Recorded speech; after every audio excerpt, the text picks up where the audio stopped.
This is a guidance video for GCSE Art and Design, and my name is Miss Lucy Saunders, and I'm an art teacher. So this is guidance for both Unit 1, Portfolio, and Unit 2, the externally set assignment. So it can be used for either or both. So as a quick reminder, Unit 1, the Portfolio, is 60% of your qualification. Unit 2, the ESA, or externally set assignment, is 40% of your qualification.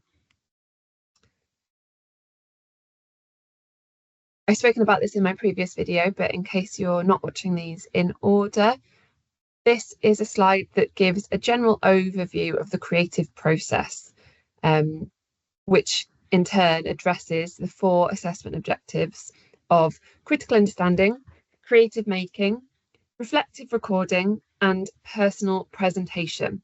So each phase takes you through from initial research to then looking at more specific research and thinking about how to refine and plan and develop, bringing all of that research into your artwork until you end up with a final outcome. So whichever unit you are working on, all 4 of the assessment objectives feed into each other, as do all of these phases. This is just how I've put it together. Your teacher or somebody else approaching this might word it slightly differently, but the creative process tends to work in this sort of way. So this is a series of 4 videos. This is video 2. So we are going to be focusing on contextual references and artist studies in this video.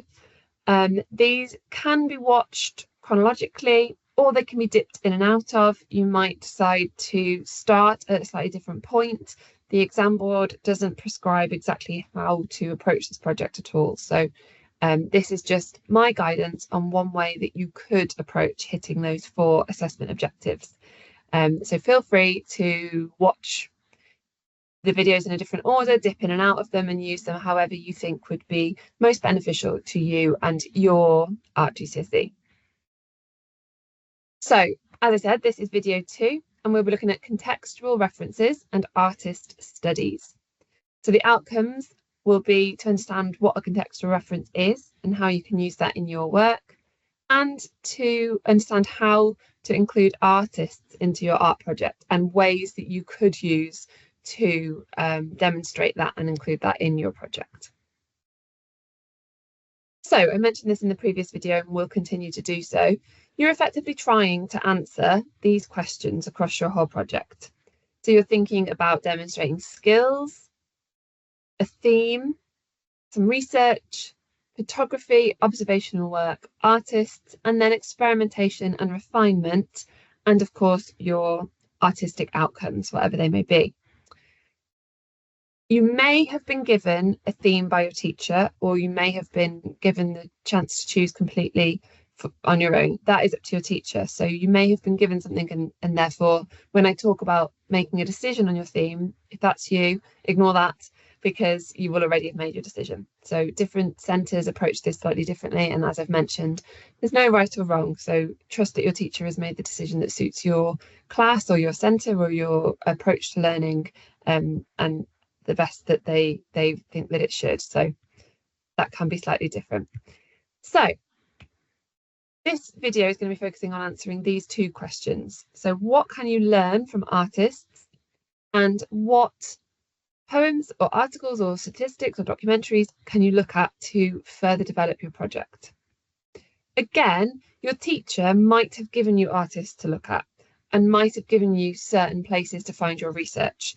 So if that's the case, you can still use this video to guide you with how to put that together, but you need to follow how your teacher has asked you to do it as well. So this is taken from the exam board specification, and I'm going to read it out to you because I think the language is really important to understand exactly what we're aiming for. Now, as I've mentioned, all of the assessment objectives feed into each other. There is not going to be a piece of work you do that is completely just for one assessment objective. Having said that, the contextual and artist references of your project do largely fit into AO1, which you will also then reference other assessment objectives during this section of the work, but this is a really important part to focus on. It's a great place to sort of hit a lot of the points that you're trying to in that assessment objective. So develop ideas that are informed by investigative, contextual and cultural studies of historical and contemporary art, craft and design, and other sources relevant to their selected areas of study in their own and other societies. So your work needs to be informed. That word is really important. So if you were to create a really beautiful painting that had no references to anything else that's gone on before you created that painting, you're not addressing the assessment objectives. So you wouldn't be accessing the high marks and therefore the high grades if your work is not informed by contextual or cultural or historical or contemporary references. So this is taken from the Art, Craft and Design endorsement, but the language is very similar whichever endorsement you're doing. So go and have a little look at the WJC website if that is something that you think will be helpful. Explore a wide variety of work produced by artists, craftspeople and designers, and the differences in their methods, approaches, purposes and intentions. So it's really important that you look at a variety of different ways of approaching art. Provide evidence of analytical skills and critical and contextual understanding by appraising, comparing and contrasting the work of relevant artists, craftspeople and designers and other historical and contextual sources, using this evidence to inform their own work. Increase awareness of the wide variety of art, craft and design processes and outcomes and the differences between them, including the more utilitarian applications of art, craft and design forms. So there's a lot there, but basically, to put it into my own words, what they're asking you to do is look at other artists and other things that exist outside of the work you are making in order to further deepen the meaning behind your work. So it being meaningful and personal is really important. Pause that if you want to have a deeper look and write down any of those keywords to help you. Having the keywords perhaps in your sketchbook or wherever, or on a piece of paper wherever you're working, and occasionally glancing at them and thinking, is my work informed? Am I referencing contextual or cultural or historical or contemporary things? Have I looked at methods? Have I, really checking as you're going along that you are trying to address this? So a contextual reference, the definition is specific to artwork. Context consists of all of the things about the artwork that might have influenced the artwork or the artist, but which are not actually part of it. Contextual information can deepen and or improve our understanding of an artwork. So this could be a historical event. Perhaps you want to reference World War I, for example. A religious reference, so perhaps a religious holiday. So maybe you would like to look at something to do with Easter, for example, Christian holiday. A cultural reference, so maybe you want to refer to the Mexican Day of the Dead celebration. An interview, perhaps you are looking at plastic in the ocean and you want to look at an interview with David Attenborough. A book or a poem or a piece of literature. Statistics or facts or studies. Maybe you read a scientific study or a psychological study that really influences your work. This is really important that you show that you have looked at things that exist outside of yourself in order to deepen what you are studying. So it's important that you have done a bit of research, listened to a podcast, and how you reference that is going to be up to you. So it could be that you have an article that you found and you want to highlight all the important parts, cut them out and put them into a sketchbook. Writing around those cutouts and explaining why that's relevant to your work. You might then add images to that page to really make the link between this information and word-based communication and the visuals that you would like to use to continue to communicate about this issue. You could make a short film of yourself talking and explaining what this is with a QR code that goes into your sketchbook and your teacher or examiner can scan to listen to your interview. These are just many, many examples of ways you can do it. How you approach this is up to you, as long as there is a contextual influence in your work. So the next point is looking at artists. Now you're going to, I'm going to come back to that one. Yeah, you're going to want to demonstrate that you have learnt from other artists. Now, no matter how wonderful you are and how skilled you are a GCSE artist. So there are, of course, artists that are much more experienced and much more skilled than you are at the moment. So it's really important that you therefore allow yourself to level up by looking at others and seeing what you can learn from them. So, for example, an artist that you could choose is Maynir Matthias. So this is a local artist to where I've been teaching, who is a really good example of being able to find really strong references to her work, and there's lots of interviews. I've seen lots of articles written. That means there's a wealth of information that I can find in order to create some work inspired by her. If you find an artist, perhaps online, and you see, or a piece of artwork, sorry, and you can't find the artist's name, you can't find any writing about them, you can't find any interviews or information or anything about them, you're going to struggle to be able to evidence that you can do those critical skills that we're looking for, the analysis, the research that you need to be able to do to demonstrate to be able to demonstrate that you are worthy of the marks and the grades that you deserve. So choosing somebody that has that wealth of information, whether it's online or in real life, is a really good idea. This is an artist I often recommend to students that I teach because her work is in local galleries. So I know where to send them to go and have a look at her work. Her website is really helpful. All of those things mean that she's an excellent person to look at for a GCSE project. So depending on where you live, speak to your teacher, work out whether you can visit some of the work of the artist you're looking at, because that will really enhance your understanding. So just from her website, I have copied and pasted a bit of information. So you don't need a huge amount of information about the person, but it's really interesting, if nothing else, to know a little bit, and really helpful to know exactly what mediums they use, perhaps where they studied, where she or he is based. This work is really rooted in Welsh culture, which is a really excellent reference point for making the work that you are looking at personal if you're studying in Wales. So it says, Maynir Matthias is an artist who works predominantly with oil painting and intaglio printmaking techniques. Having studied a BA and MA in fine art, she went on to work as a lecturer at the Carmarthen School of Art for some years. She now works as a full-time artist and has a studio based in Ceredigion, West Wales. Her work is rooted in Welsh culture, yet connects with personal experience and memory.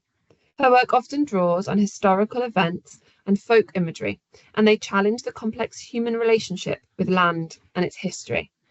Fiercely rebellious and independent characters are reimagined as they draw reference to certain cultural influences. So I have copied and pasted that straight from her website, which is not what you need to do for your sketchbook. You would need to reword that into your own words and show your own understanding. But there's a really good, it's a short amount of sentences, but it gives you a really good idea about her work. So it's really helpful. Then I found some images of her work. And as I said, they're all on her website, which is just written below. Again, pause here if you want to, and take that down if you are interested in that artist particularly. So making sure that you can get good quality images.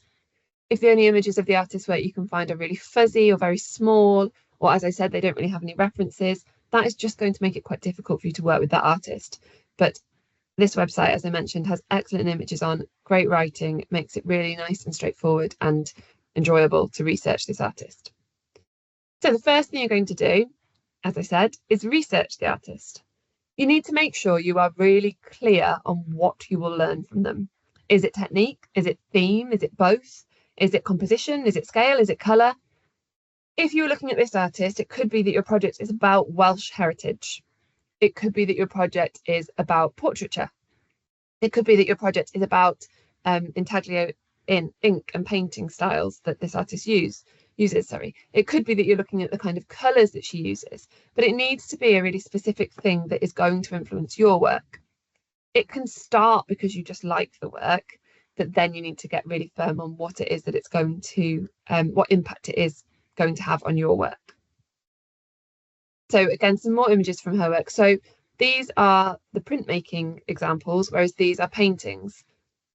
So when you then create a artist board, which I will go on to in more detail in a moment, be sure to include the thing that you are most influenced by. If it is the theme you are most influenced by, then any of these images or all of these images are perfect. If you specifically want to look at printmaking, then these are the ones that would need to be on your page. So how to put an artist board together. Now this could be an artist page, an artist board. If you're making a website, it would be a page on your website. How you put this together is up to you. I've used the word board in some of my slides just because I needed to choose a word. So that is not prescriptive. So, for example, components of this piece are a mature looking title.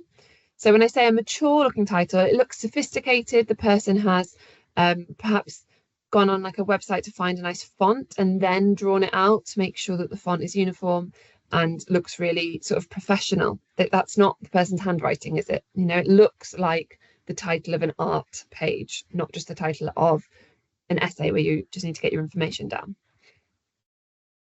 You need to show some examples of the artist's work. So 5 or 6, I've put cut out on the guillotine. Make sure that they are really sharp edges. Even things like the way you cut out and present your images are going to communicate your visual understanding to the teacher or examiner that's looking at your work. If you've got scrappy edges or something's a bit ripped when it's not supposed to be, you know, it just looks a little bit less sophisticated.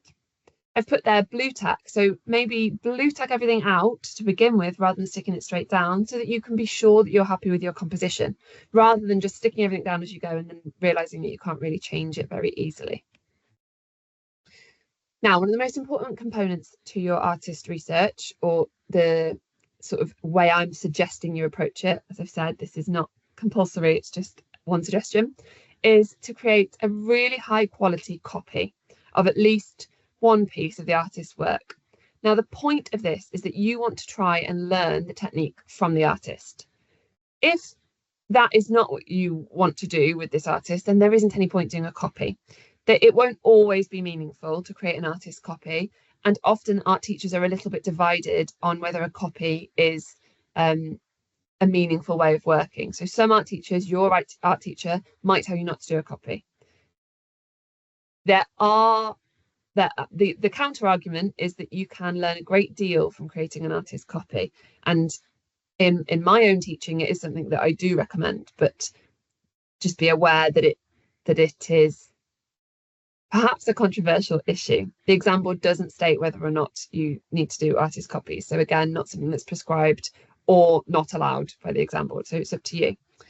I think that it teaches you how to work in the style of the artist. So if the artist is, like for this example, creating these sort of cloudy watercolor backgrounds, a really great way to learn how to do that is to try to make to have watercolors in front of you and try to create the same thing on your page that you can see from the artist, which this student here has done an excellent example of. So it does need to be meaningful. If you are copying something that isn't really furthering your understanding or your skill or your technique, then it isn't going to be helpful to create a copy. So just be careful when you're thinking about those choices. And then the next point is you need to create an analysis. Sorry, that should say number 4. There's 2 number 3s of one piece of artwork. So a written analysis, and I'll go into that in more detail in a moment, about the artwork. Okay, so another example, same components, mature looking title. This person has actually created an artist copy within the title because Ezra Royce often creates images of leaves, so that is the leaves themselves are a copy as well, and then a lovely title. Examples of their work, approximately excuse me, 5 or 6. Again, guidelines, certainly not prescriptive. guillotined and blue tacked on to prepare and present. This person's used a bit of backing, like mounted them on different paper and then put them onto a board. It just looks very slick, very professional. If you want to go for a much more loose, sketchbooky, little ripped details and lots more handwriting, that is fine too. Just decide what your style is going to be and really really own it is my guidance, rather than it doesn't need to look like this, but do what you're going to do in a very confident way. Again, a really high quality copy of at least a piece of the artist's work. This person has done a full copy, so the larger version of the girl from the side is their own work, copying the one on the smaller version, which is the artist's work. So they've made an excellent copy here. It's really accurate and very clearly understand how to shade and get those the light and dark of the hair particularly really accurate. So I would say this is a very successful use of an artist copy. And then an analysis again of one of the pieces of artwork. Okay, so those are the different components that you could use. It could differ slightly, as I've mentioned a few times. And here are just a few more examples of what an artist page might look like. So this is a different student. These are all either from the WJC website or students that I have worked with and had permission to use their work. This is work on Rory Lichtenstein. So there are very similar components to the ones I've listed on the students that I've worked with. Lots of images of the artist's work, some copies or almost copies that are in the same very, very similar style to the artist, and then some written analysis. So you're demonstrating to your teacher and your examiner that you understand this person's work, that you can see how it's going to inspire your work, and that you're able to create in a similar style. This is the same students. So these are from the WJC exemplar, GCSE exemplars. So again, artist copies. This person's done a couple of copies. So the benefit here is that this person has learnt to get that the sort of shine of the plastic on the sweets. They've managed to really replicate that incredibly accurately. So therefore, if they then go on further along in their project to take photographs of things that are shiny, they already know how to create that lovely shine, which they perhaps didn't know before they looked at Sarah Graham's work. Therefore, looking at this artist has been meaningful. And the same again here, that this is the same student. So they have been looking at the whole project, as you can see, is about bright colours and sweets and pop art style. And you can already sort of see how those might be combined.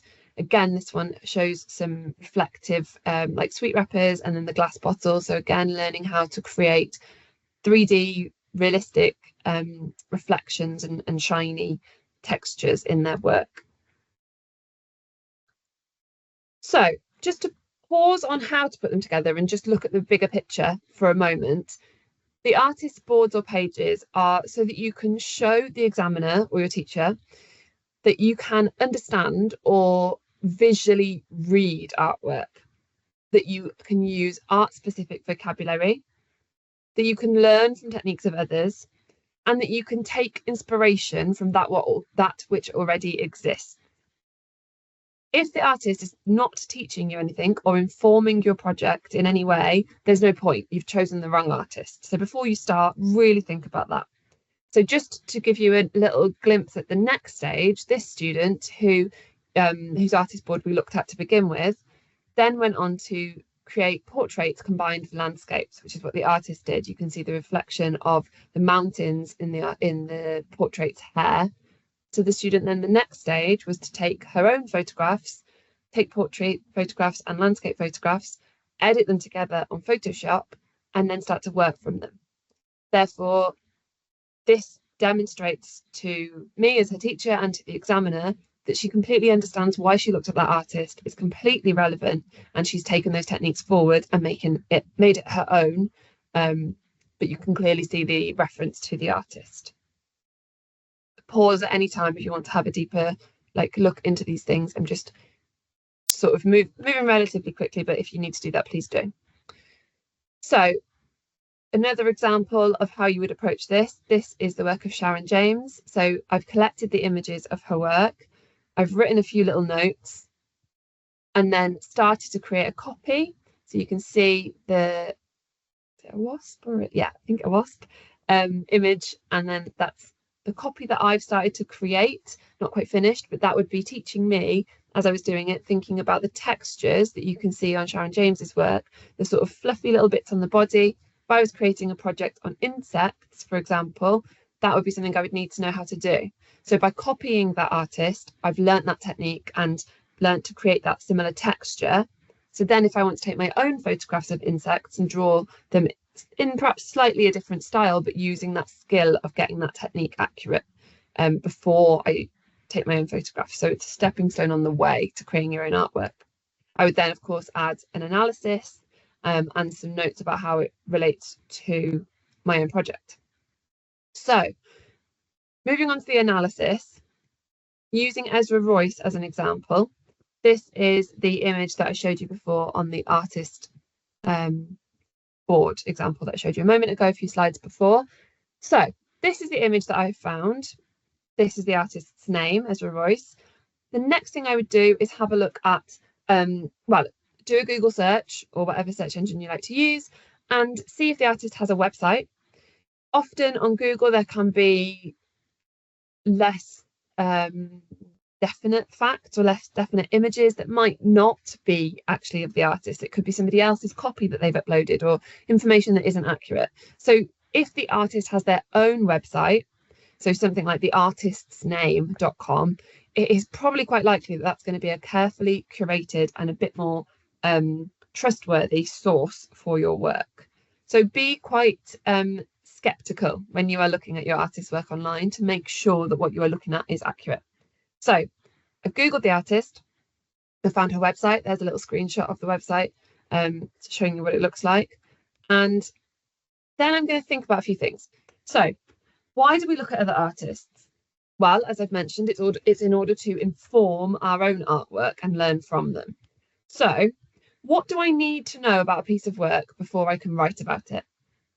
How do I find this out? And what do I not need to know to understand the piece? So you might want to pause the video here and really have a think about those answers so that you really get in your brain moving and not just listening to me sort of go on about it all. You're welcome to carry on watching, but it'd be really helpful, I think, for you to pause, think about these answers to then really check that you understand the purpose of an artist page. So what might you need to know? Size, where the artist is from, media, and what impact these choices have. So let's just skip back. The size of the piece. This is a little mistake that I have seen students make many times. The wonder of the internet is also sometimes the curse of the internet, in that when you Google search an artist or an artist image, most of the images are going to come up. Well, they're going to all come up as thumbnails, so little tiny versions of the piece of work, which means that you don't know whether the original was absolutely tiny, a few centimeters, or the size of the wall. And the impact of scale or size is quite dramatic. If something is absolutely huge, it is going to have a really different impact on the person looking at it than if it is really small. So when you are starting to analyze artwork, if you don't know what size it is, you might not be understanding the work properly. Of course, the dream situation is that you go and see it yourself, stand in front of it, but that's not always an option, which I understand. So if you can, do another search that says, how big is this piece of artwork? On Ezra Royce's website, for example, because she sells her work, you can see the dimensions of the pieces, which is great. So you can check the sizes. So when you're thinking about the work, you can imagine it at the correct scale. So that's really important. Do you need to know where the artist is from? Well, the answer to this is it depends. If where the artist is from is relevant to the meaning of the artwork, then yes, of course. So Mania Matthias, her work is about being Welsh. So if you didn't understand that she was Welsh, you're going to miss the point of the artwork. So that would be really important for you to know that where she is from. This artist, if you look at more of her work, and we'll look at a bit in the next few slides, there isn't, or certainly not that I have seen in the work that I have looked at, a particular influence on her work to do with location or where she is from or heritage. That doesn't seem to exist within this work. So I would say it's not really that important in your writing, but it's important to have thought about it beforehand so that you can check. Media, absolutely important. In fact, possibly one of the most important things. If you don't know what this work is made from, so media or medium, so art equipment that they've used to create it, then you can't really talk accurately about it. You'll see with the example I'll show you in a moment, talking about the artwork is really important. And if you are unsure of the details, you're not going to be able to analyse well. So again, if you're not sure, Google it or search it with whatever search engine. It doesn't need to be Google. Or ask your teacher or ask somebody else and really collect that information, make some notes. So maybe you've noted down the size, maybe you've noted down that this artist is from Copenhagen, maybe you've noted down that it's pencil and watercolour. So at this point, you might have a little list or a mind map or something going on a sort of notebook or scrap piece of paper. So you're getting to know what this work is about. And then what impact these choices have. This is going to vary hugely depending on what you're looking at. If you're looking at a piece of work that's about war or something very political or very emotive, then these choices are going to have very powerful impacts. If the work is a little bit more aesthetic and just about sort of illustrating or decorating or looking nice, then it's going to have less impact. That's worth talking about as well. So really have a look at the work, show it to people around you, say, you know, what does this make you think of? How does it make you feel? Do you think that this has stuff going on behind, like deeper meaning or not? That's a really, get a good feel for things before you move on to the writing. Also, make sure you've looked at several images of the artist's work. Don't just look at one piece and then start writing as though you are the expert on that artist. So these are some more examples of Ezra Royce's work so that you would have a really good feel for what kind of thing she does. Spot any similarities. So we've got 3 images here that all have very sort of silky, straight, smooth hair and females. So lots of her drawings feature hair. You might have noticed that the 2 either side and the one on the previous slide, both of the faces are looking away and you actually can't see the face, you can just see the hair. So starting to notice things. You might also notice on the 2 either side as well, there are sections that are sort of unfinished. The jacket on this one, for example, and some of the leaves aren't filled in.